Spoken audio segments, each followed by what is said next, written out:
Ladies and gentlemen, welcome back to Driven Wyld. Today we are talking about, I don't know if I'm upset or inspired. Man says he makes $300 a night selling frozen beef lasagna from his kitchen. So I've been getting Google alerts about a couple of different versions of this online. I believe I've seen this with frozen pizzas and a couple different work from home-esque ghost kitchens. And this person has gone viral talking about how he's doing it with frozen lasagna. And that's honestly not surprising. So with that said, we are talking about everything that's being said in this article, how it actually is for Doordash UberEats and Grubhub drivers, customers, ghost kitchens, and everything in between. So with that said, let's get started. When food delivery apps debuted, they were heralded as an easy way to get meals from one's favorite restaurant straight to their door. Now, however, the food delivery landscape has changed. Many are ordering from restaurants they've never eaten at before or might not exist at all. Ghost kitchens have popped up across the country where restaurants open up for the sole purpose of offering food through apps or expand their current offerings to allow for multiple businesses to be run out of the same kitchen. I feel like that is a very negative way to view it, but it is relatively accurate. Ghost kitchens have popped up across the country, and some of them are working from home, some of them are working from a more commercialized kitchen like Chili's and Anthony's Coal-Fired Pizza and a couple of different mainstream businesses. Some are actually ran in a warehouse and all they do is ghost kitchen work, and they offer spaces for people to work within that ghost kitchen. And some have a different strategy entirely. Some of them are more food halls, and the individual restaurants are within the food hall and therefore offering their services on Uber Eats and Doordash and such. And not to mention food trucks and everything like that, but that's not the point. The point is that there are a lot of different ways that a lot of different companies have been offering their services on the platform. It's not simply restaurants anymore. Since ghost kitchens have become ubiquitous, many internet users have shared their shock at discovering where their food was really made. For example, one internet user was dismayed to find out their order was actually from Chuck E. Cheese. Another discovered that one of their favorite salads were being made at a gas station. Yeah, we've gone through a bunch of different stories on ghost kitchens and actually did an interview with a ghost kitchen owner that was actually doing pretty awesome with her brand, Doe Beverage, and Miko the entrepreneur was saying how she was killing it in Houston. So feel free to check out that interview. That'll be in the description. Given how easy it appears to be to open one of these ghost kitchens, some fear that their food is being made not in a restaurant, but in someone's home. Now, one internet user has posted a video saying that might be the case. First off, let's acknowledge the reality of this. You're not afraid of food being made at someone's home. You're afraid of food being made in a place where it's not regulated. It just happens to be that home fits in that subject.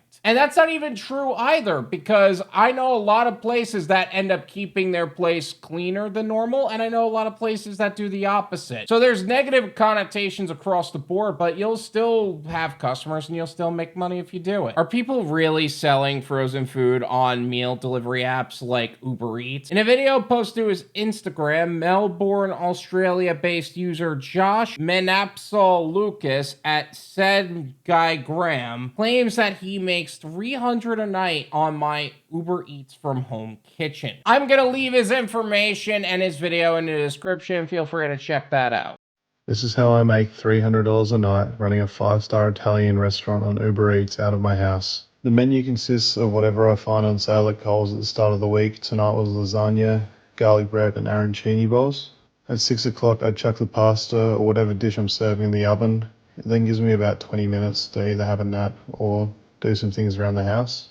I like to sell the food in sort of combo deals. So tonight for the lasagna, arancini and garlic bread, I charged customers $35 and it cost me about $3 or $4 a serve. At around 6:30 I open the restaurant for orders and they start flowing in pretty much straight away. I try to make enough food for about 10 orders a night to make it worth my time. Ooh, 5 second rule. It does happen sometimes. Each customer gets 2 slices of garlic bread, a slice of lasagna, and 3 of the arancinis. I ended up getting 10 orders tonight at $35 an order, minus a $30 cost price, so I did make $300. I did run out of paper bags tonight, so I did have to send the order off in a garbage bag. That's not normal, but you gotta do what you gotta do. Bon appetit.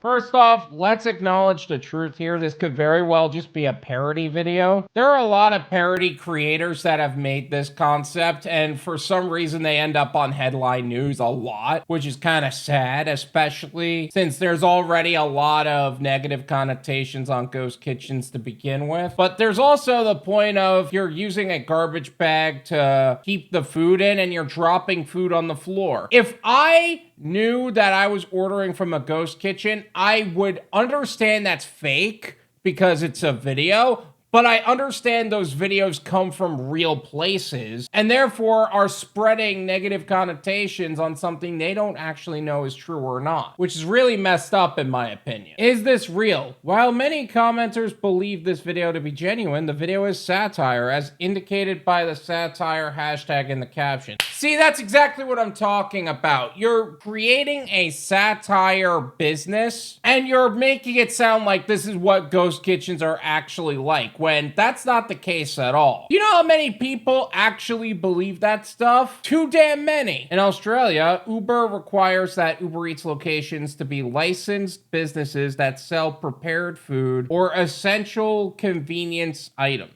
When you sign up with Uber Eats, we attempt to match your business name and address with licensing information on government database. Uber's website reads, in the event that we cannot find a sufficient match, we may reach out for additional information, including the store license itself. So it's not like they're not running background checks. It's not like they're just saying, Anybody can open a merchant account. Why not?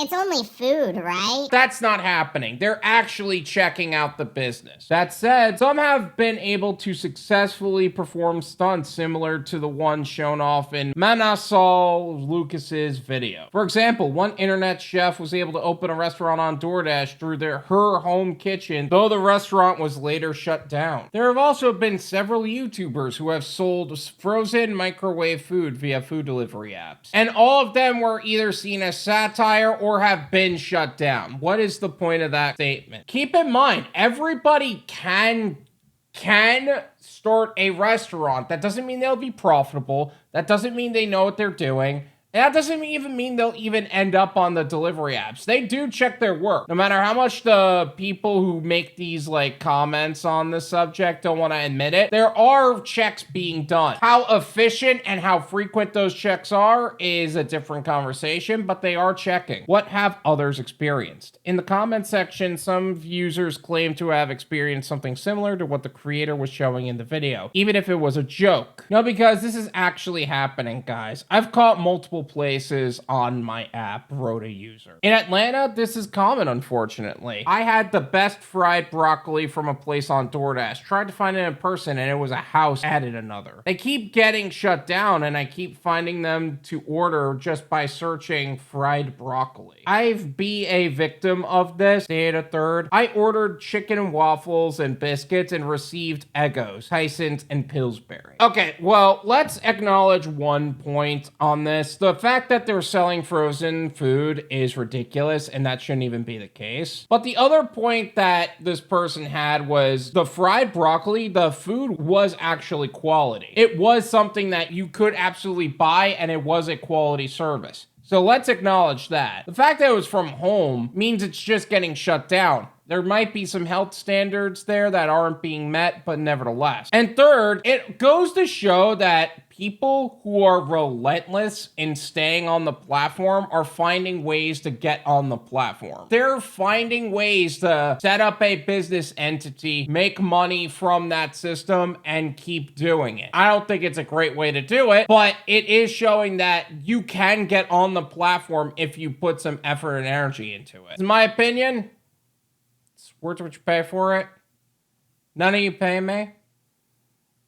There you go. Doordash, UberEats, and Grubhub have already made statements that they're cracking down on those who are selling from their homes and not a commercialized kitchen, and are actually cracking down on ghost kitchens as a whole. So let's acknowledge that. The fact that there's a lot of parody videos coming out is only perpetuating the issue of there's a lot of ghost kitchens that are shady, but there's also ghost kitchens that are quality. There are also brands that are quality. Like I said, that interview with Miko, she had a quality brand and she was doing well with it. People selling frozen food, that's kind of ridiculous, and I don't know how factual that is, but there are people who are selling products that are actually quality. But regardless of the quality, regardless of the foods that they're selling, they have developed a system to where they're making money and they're not being dependent on just one source of income. You gotta develop an exit strategy. Their gig economy is an income bridge to what would be a long-term goal and not the goal. There's a lot of drivers that would not take these orders specifically because they're going to somebody's house and they find that suspicious. To these ghost kitchens, I hope that they developed a strategy to where they're a little bit more legitimate. Whether that's happening or not is a different conversation. But there are other businesses you could start from home. One of those businesses is a delivery service provider, something that we have started a Driven Wyld course for. One of the things I constantly say, as I've stated in this video already, is that the gig economy is an income bridge to what would be a long-term goal, and not simply the goal, and to develop an exit strategy like building your own delivery service provider. I've partnered with experienced professionals to bring you a step-by-step guide to creating a six-figure earning business after 90 days of focused hard work. The course will guide you to create your own business entity and foundation, methods to source restaurants and drivers with game-changing opportunities, restaurants and done-for-you contracts to protect you financially. You'll also have access to high-level professional guidance to help you build your business foundation to support you as you grow your business to reach greater heights. Check the link in the description and get started on transforming how businesses serve customers and how gig workers get greater opportunities by working with you. We are excited and looking forward to helping you secure your financial future. Thank you so much for watching. I really appreciate it. As always, make sure to hit the like button, subscribe if you're new,